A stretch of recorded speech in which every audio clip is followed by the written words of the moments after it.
Ating balikan yung verse po na yun. Ito. Sa Luke 19 verse 7. At nang makita nila ito, ay nagulong-gulungan silang lahat na nagsasabi, siya ay pumasok sa nananuluyan sa isang taong makasalanan. Paano nila nasabi ng kasalanan ay hindi man nila nakikilala pa si Zaccheo at hindi pa naman nila lubusang kilala yung tao. Pero parang walang kagundangan na sila ay maghusga ng tao. At parang katulad yan kung merong kwento sa Bible na kung ibababa ka natin sa verse 18, meron po itong parable ng tungkol sa Pariseo at saka yung sa isang tax collector na nag-pray sa loob ng temple. Alala niyo po yun yung saan ba ito? 18. Luke 18, verse 11.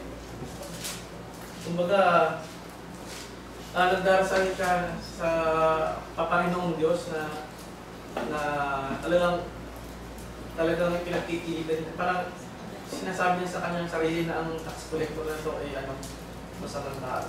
Kung basahin niyo po sa Bible, makikita niyo po doon yung story nila sa Luke 18 verse 11. Ito pala. Verse 10. Yan, ito po pala yun.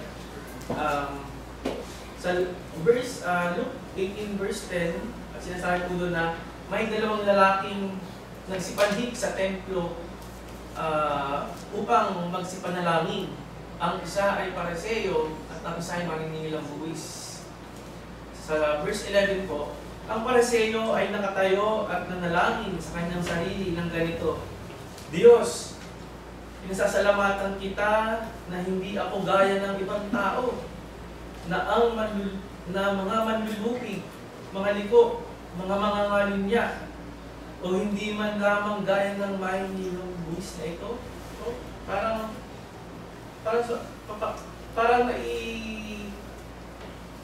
nakikipag-usap siya sa Diyos, pero yung puso niya ay merong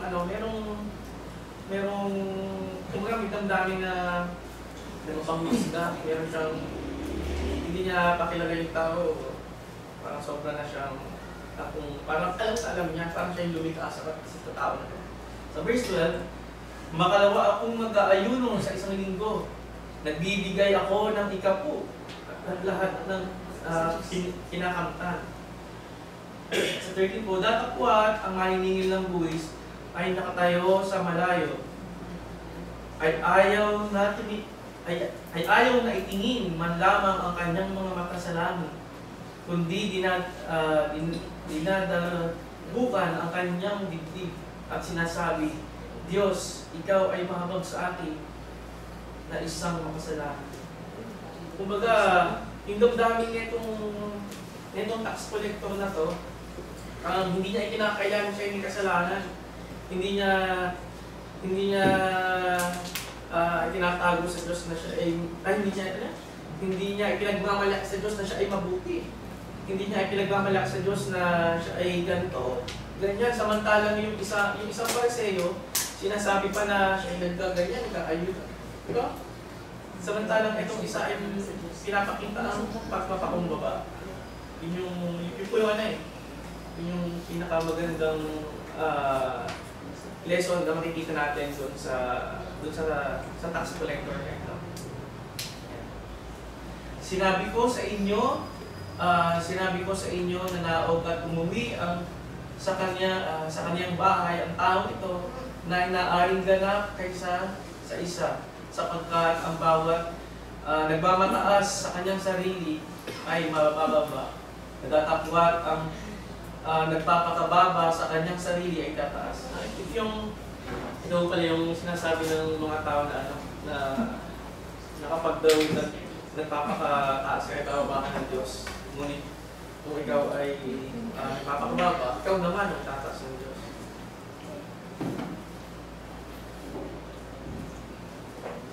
Parang sa din po sa Matthew 7, meron din na sinasabi huwag dahaton, Matthew 7, 1 hanggang 5. So ano po yung lesson natin dito? Doon sa perspective ng crowds. that tend to see others' mistake, and since especially if they are more obvious, we are quick to judge others but forget to look at our own inner selves if we make if we too are sinful. So madali sa atin, parang pala tayo proud na madali tayong mahusga, pero yung sarili natin hindi natin nakikita. Parang yung, di ba may story doon na sa Bible na nakikita mo yung dumi ng iba, pero yung sarili mong dumi kasi nila pala ng troso. Yun yung lesson po dito sa perspective ng crowds. Ito po, sa Luke 6, verse 37, huwag kayong magsihatol. Huwag pala tayo magsihatol. So kapag sinabing huwag, may, parang siya, parang utos, parang, batas nga siya. Utos atin, huwag kang magsihatol at hindi kayo hahatulan. At huwag kayong magsiparusa na hindi kayo parusahan. Magpalaya kayo at kayo'y papalayain. Parang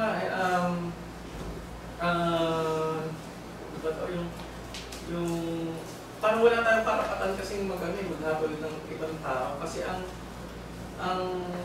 Diyos lang ang tanging may kapangyarihan para maghabol sa atin. Kumbaga tayo ay taga-sunod ng batas. No?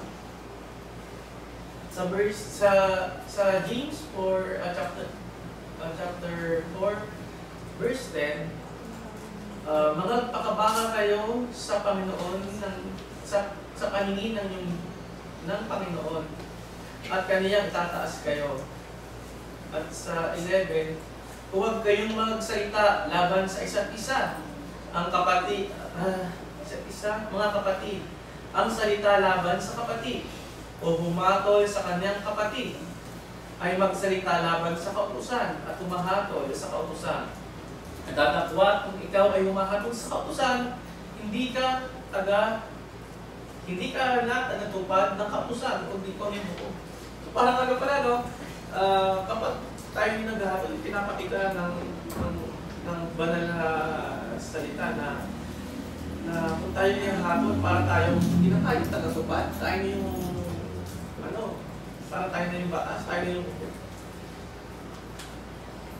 sa verse 12, isa ang tagapagbigay ng kautusan at hukom na makatuwid bagay ang makapagliligtas at makapagwawasa, datapwat sino ang humahatol sa inyong kapwa. So sinasabi dun sa verse ito ng James na wala tayong karapatan sapagkat tayo ay taga-sunod ng kautusan. Kasi sinasabi po doon sa Isaiah 33 verse 22, sapagkat ang Panginoon ay ating hukom. Ang Panginoon ay ating tagapaglagda ng kautusan at Panginoon ay ating hari. Kaniyang ililigtas tayo. So, Panginoon lang yung, kumbaga, siya yung may karapatan na maghatol, na manghusga. Kaya, kung makakita tayo ng isang tao na kunwari, di ba, minsan sa mga politiko, lagi yung tingin natin yung sama eh. No? Dapat, huwag natin pangunahan ng Panginoon Diyos. Tsaka sa mga sa mga minsan, ang tingin natin sa mga pulis, ganyan. Pero di ba, hindi man lahat, kumbaga, huwag natin tingnan sa profession. Huwag natin tingnan sa profession na kung bakit sila masama. Magkaroon tayo ng, kumbaga, ang ating puso ay maging, mahinahon pa sa mga pagpapasya. Huwag tayo padalas-dalas sa pagkat, magkakaroon tayo ng problema kasi hindi yung inutos sa atin. At sa pangalawa ng perspective, yung kay Zacchaeus himself. Yan. Perspective of Zacchaeus himself.